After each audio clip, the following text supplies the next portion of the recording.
감자와 감자독에 대해 알아보자. 감자의 꽃이다. 다른 꽃들에 비해 특별히 예쁘게 보이지는 않지만 세계사를 바꾼 13가지 식물이라는 책을 쓴 이나가키 히데이로에 의하면 프랑스 루이 16세의 부인인 마리 앙투어네트가 좋아한 꽃이었다 한다. 또 다른 얘기로는 7년 전쟁으로 독일에서 포로 생활을 하면서 감자의 효능에 대해 알고 있던 앙투안 파르망티에가 프랑스인들의 감자에 대한 인식을 바꾸고자 베르사유 정원에서 루이 16세와 왕비에게 감자꽃을 주었는데 꽃을 받은 왕은 오깃의 단추 구멍에 꽃을 꽂았고 왕비는 이를 머리에 꽂았다고 한다. 당연히 귀족들을 비롯한 프랑스인들에게 그 뉴스가 퍼졌을 거고 감자에 대한 인식을 바꾸는데 일조를 했다고 한다. 그럼 감자에 대한 유럽 당시의 인식이 어떠했는가 보자.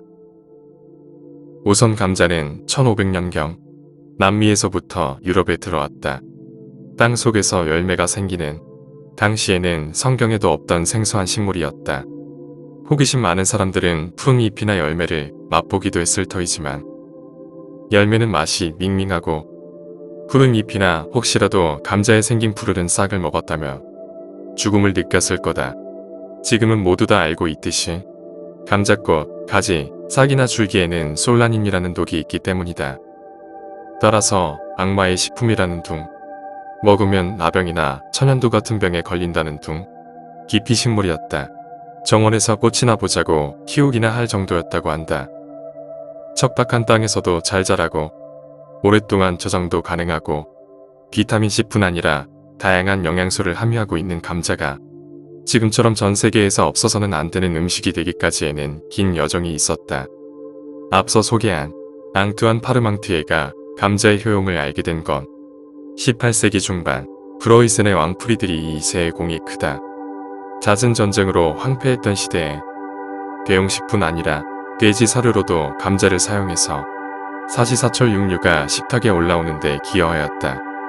감자가 지금의 위치를 차지하기까지에는 왕의 협박, 법제정, 귀족들만 먹게 하는 꼼수 등 많은 노력이 있었다고 한다.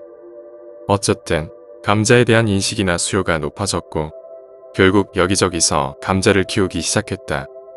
화가들이 이런 모습들을 화폭에 담기 시작했다. 감자에 대한 그림은 직접 농사를 짓는 모습이다 보니 주로 가난한 농민들의 모습이 그려지고 결국 당시 사회혁명과도 연관지어진다. 감자의 일생이라는 관점에서 그림을 보자. 우선 감자를 심어야겠다.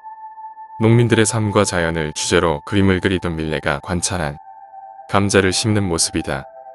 척박한 땅에서도 잘 자라는 감자의 특성이 다행스럽다. 밀레를 존경하고 좋아했던 고흐도 그렸다. 감자를 심고 있다. 꽃이 피고 한두 달 후면 수확을 한다. 이제 추수를 해야 할 때다.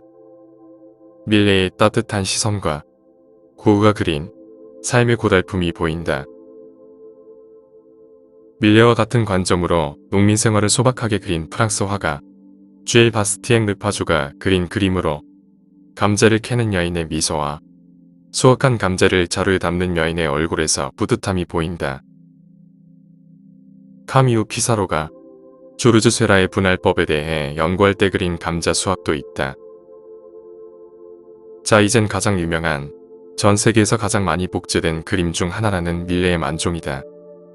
감자 수확의 하루 일과를 마치고 멀리 들리는 종소리에 감사의 기도를 하고 있는 부부의 모습이다.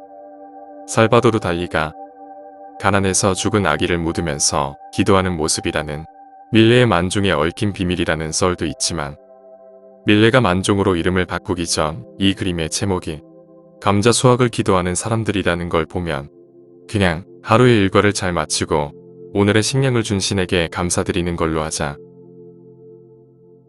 이제 감자를 요리할 시간이다. 감자를 안전하게 먹기 위해서는 껍질을 까줘야 한다. 감자의 독으로 알려진 솔라닌이 껍질 쪽에 많이 있기 때문이다. 이제 감자를 삶고 굽고 튀겨보자. 이 그림은 아무래도 감자에 대해 표현한 그림 중에 가장 유명한 그림이 아닐까 싶다. 파리 설롱 전에 전시할 그림을 보내달라는 동생 태호의 요청에 고우가 보낸 그림으로 가난에 지친 가족들이지만 감자와 차를 나누는 모습들은 사실적이면서도 정도 느껴진다. 재미있는 건 감자는 왠지 가난한 자들의 식사 같기는 하지만 이들이 마시는 커피는 당시에 꽤 고가였다고 한다. 나름의 조그만 사치라고나 할까. 감자를 보관할 때에는 빛이 없는 어두운 곳에 보관해야 한다. 빛에 노출되면 녹색이 짙어지고 따라서 솔라닌 농도도 증가한다. 솔라닌은 주로 껍질 부분에 많이 있으니 껍질은 벗기고 먹도록 하자. 위키피디아에 따르면 몸무게 1kg당 2에서 5mg을 먹으면 독성 증상을 유발하며 1kg당 3에서 6mg의 복용량은 치명적일 수 있다고 한다. 솔라닌 중독은 주로 위장 및 신경장애로 나타난다고 한다. 메스꺼움, 설사, 구토, 위경련, 부정맥, 두통, 현기증, 가려움증, 습진, 갑상선 문제, 관절의 염증과 통증이 일어나고 과량이면 죽음에 이르기까지 한다고. 감자는 껍질을 까고 어두운 곳에 저장하고 이왕이면 빨리 먹자.